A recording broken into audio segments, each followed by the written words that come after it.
mientras esperamos al Papa Francisco.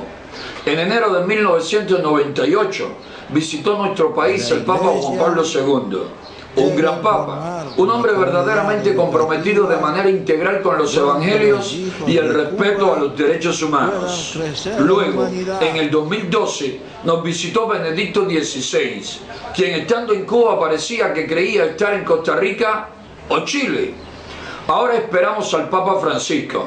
Esperemos que recuerde los consejos y las tareas pendientes que dejara Juan Pablo II a obispos, sacerdotes, religiosos y laicos y al pueblo en general, y que casi nadie ha cumplido debidamente. Muchos ni siquiera se han esforzado. El pastor bautista y luchador por los derechos civiles, el norteamericano Martin Luther King, decía que solo una religión anquilosada tiene entre sus ministros y fieles individuos que cantan las glorias de Dios en el cielo, mientras pasan por alto las condiciones que hacen de la tierra un infierno para el hombre. Y esto ocurrió en los países que vivieron en Europa bajo dictaduras comunistas. Esto ha sucedido bajo otras dictaduras. Esto ocurre en muchas partes aún y por desgracia ocurre demasiado en Cuba. Sacerdotes, pastores y fieles con mucho miedo a los que solo pueden matar el cuerpo. Mateo 10:28. Incapaces de comportarse como buenos samaritanos. Lucas 10:25. Demasiado flojos como para atreverse a llamar zorro a Herodes. Lucas 13:32. Esperemos que Francisco venga con un buen mensaje para los que cantan las glorias del cielo y olvidan lo que hace de Cuba un infierno para la mayoría de los cubanos. Esperemos que también para Herodes y sus esbirros, que violan diariamente los derechos elementales de todo un pueblo y que actúan con muchísima crueldad contra los opositores pacíficos, también traiga un buen y firme mensaje. Pero sobre todo, esforcémonos para que no tenga que venir ningún papa ni nadie a decirnos lo que tenemos que hacer ni abogar por nuestros derechos y libertades básicas hace más de medio siglo pisoteados por una infame tiranía. Hagamos de Cuba, católicos, evangélicos, fieles de otros cultos y pueblo en general, una Cuba justa, libre, democrática y próspera, para que el Papa y cualquier ilustre visitante compartan con nosotros en el mejor y más digno de los climas, para que celebremos juntos los éxitos alcanzados con esfuerzo y trabajo honrado. Hace 7 años, encontrándome en una celda de aislamiento en la prisión de Guantánamo, no en prisión de la parte bajo control estadounidense, sino en una de las tenebrosas prisiones que los Castro tienen en esa provincia, la más oriental del territorio nacional, escribí lo siguiente: han pasado 10 años. Desde el 21 al 25 de enero de 1998, los católicos cubanos y el pueblo en general vivimos momentos inolvidables. Nos visitaba su santidad Juan Pablo II, un hombre extraordinario, un hombre de Dios, que estuvo siempre verdaderamente comprometido con la defensa de los derechos humanos, la paz y la justicia. Sus discursos y homilías durante aquellas intensas jornadas resultaron completamente novedosos para un pueblo cansado de la retórica de un régimen totalitario. Fueron mensajes llenos de esperanza y amor. Fueron sabias y liberadoras palabras que quedaron grabadas en las mentes y los corazones de muchos cubanos.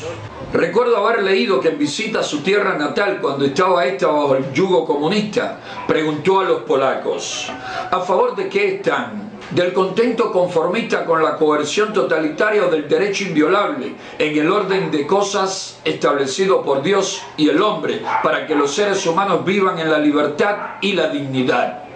Sus compatriotas estaban a favor de lo segundo y unos años después bien claro lo dejaron en elecciones libres. A los cubanos recién llegados a nuestra tierra nos dijo: ustedes son y deben ser los protagonistas de su propia historia personal y nacional. Al día siguiente, en Santa Clara, en misa dedicada a la familia, pronunció: no esperen que todo le venga dado. Asuman su misión educativa, buscando y creando los espacios y medios adecuados en la sociedad civil. El 23, en Camagüey, expresó: queridos jóvenes, sean creyentes o no, acojan el llamado a ser virtuosos.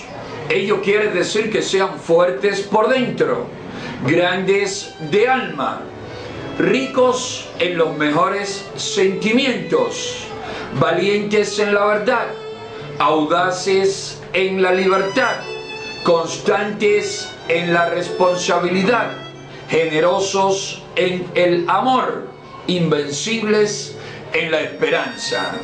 La felicidad se alcanza desde el sacrificio.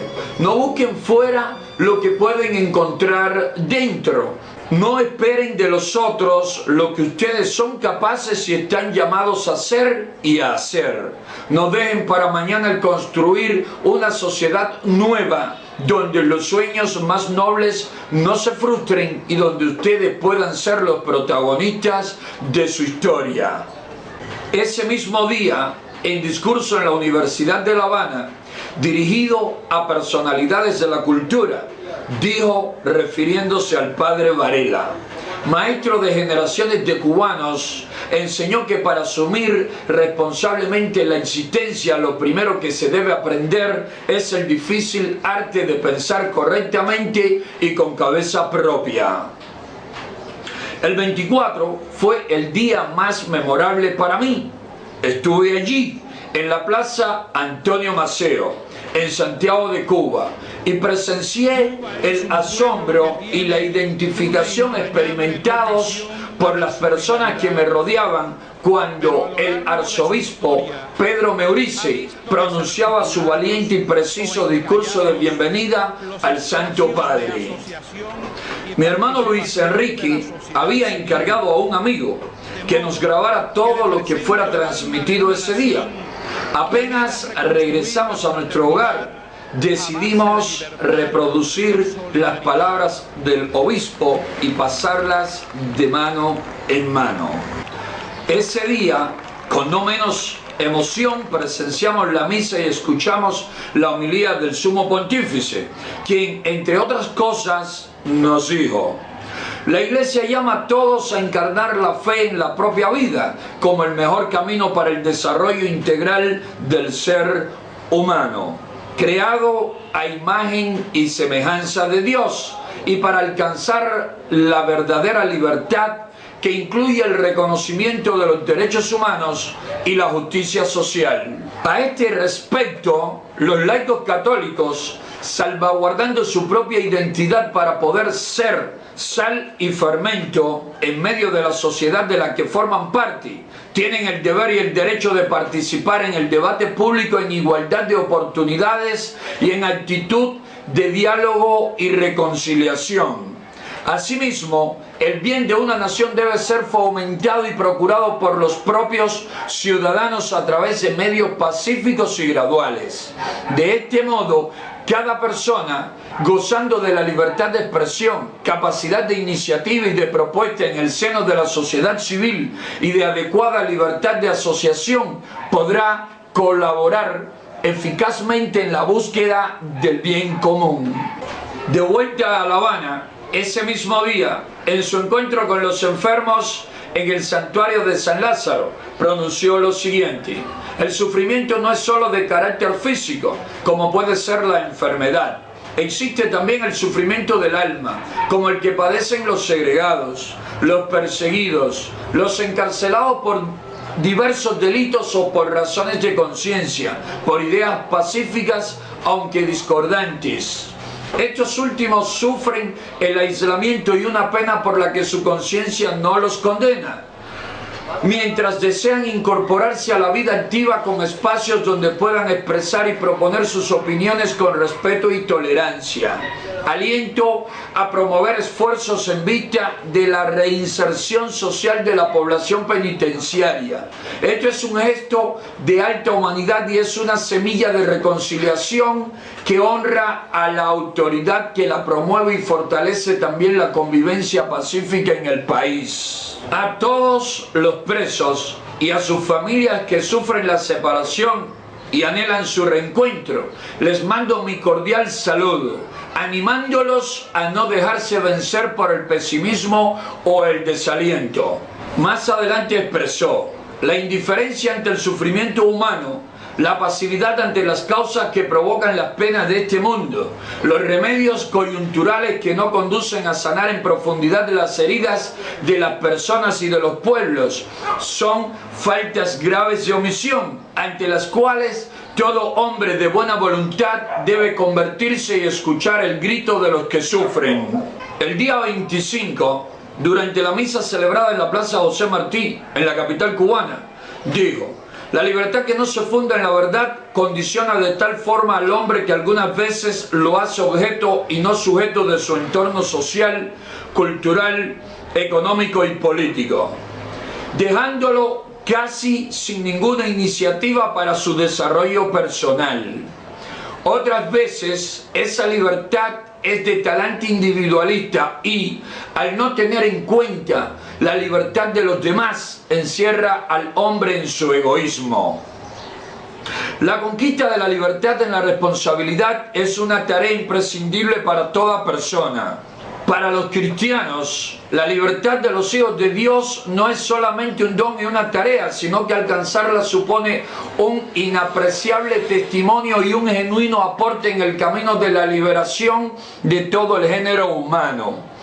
Esta liberación no se reduce a los aspectos sociales y políticos, sino que encuentra su plenitud en el ejercicio de la libertad de conciencia, base y fundamento de los otros derechos humanos. El Papa libre nos quiere a todos libres.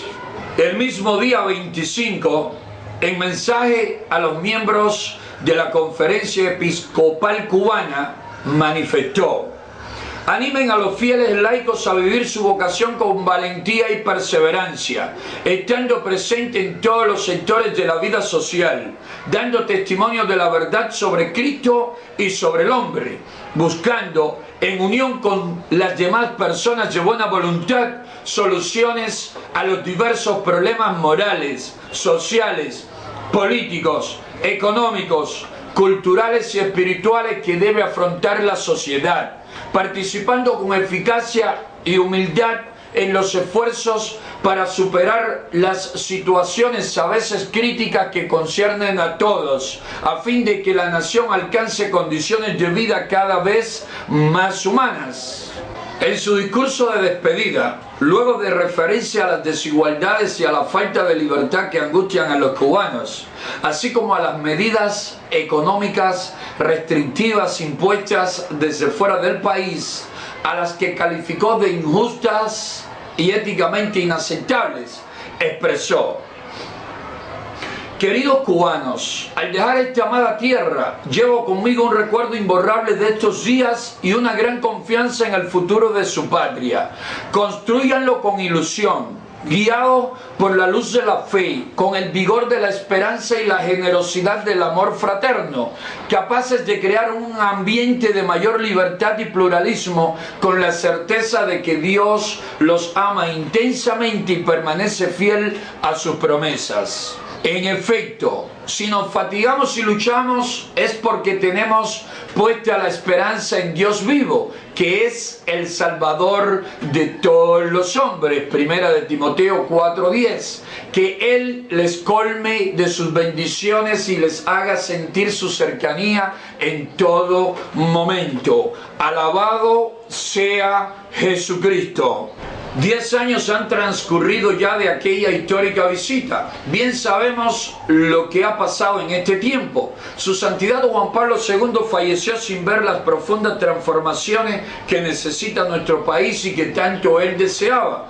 Ha pasado una década de aquellas inolvidables jornadas y seguimos bajo el pesado yugo impuesto por la dictadura castrista. Pero no será por mucho tiempo más. Cada vez son más los cubanos dispuestos a luchar por el bien común, por una sociedad nueva donde los sueños más nobles no se frustren y donde todos podamos ser protagonistas de nuestra propia historia, como decía Juan Pablo II.